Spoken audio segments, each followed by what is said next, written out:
इस क्वेश्चन को देखिएगा, मुझे नहीं पता इस क्वेश्चन को आप समझेंगे या रटेंगे, लेकिन मेरी फर्स्ट प्रायोरिटी तो यही रहेगी कि आप इस क्वेश्चन को समझ लो। समझ लोगे तो यार एक बार समझ लो, फिर आपकी ये लाइफ टाइम समझ में आता रहेगा। अगर आप जब भी पढ़ोगे 12th में आकर पढ़ोगे फिर से, तो फिर से समझ में आ जाएगा। हमसे कह रखा है एसी जनरेटर के अंदर maximum number of line of force pass through the coil. AC generator के अंदर मैक्सिमम फोर्स लाइन कब पास करेंगी?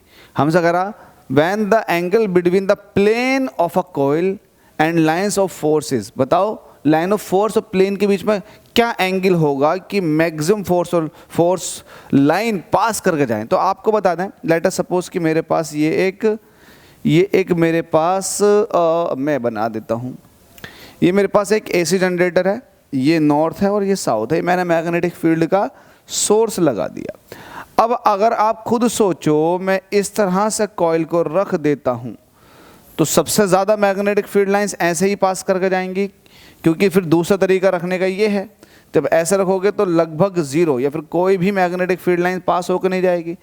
ऐसे ज़्यादातर मैग्नेटिक फील्ड लाइंस पास होकर जाएंगी इस तरह से अगर आप रखोगे तो इसका मतलब ये जो प्लेन है, प्लेन तो इस तरह से हो गया मैग्नेटिक फील्ड के साथ, या फिर आप ये कहें मैग्नेटिक फील्ड लाइन के साथ ये जो प्लेन है ये तो खड़ा हुआ है, तो प्लेन खुद मैग्नेटिक फील्ड के साथ 90 डिग्री का एंगल बना रहा होता। तो इसका जवाब हो जाएगा 90 डिग्री। यहाँ पर एक क्वेश्चन और बनता है, नॉर्मल। अगर नॉर्मल की बात करोगे तो प्लेन का नॉर्मल जो होता है वो प्लेन के परपेंडिकुलर होता, तो प्लेन का नॉर्मल मैग्नेटिक फील्ड के साथ 0 डिग्री का एंगल बनाएगा।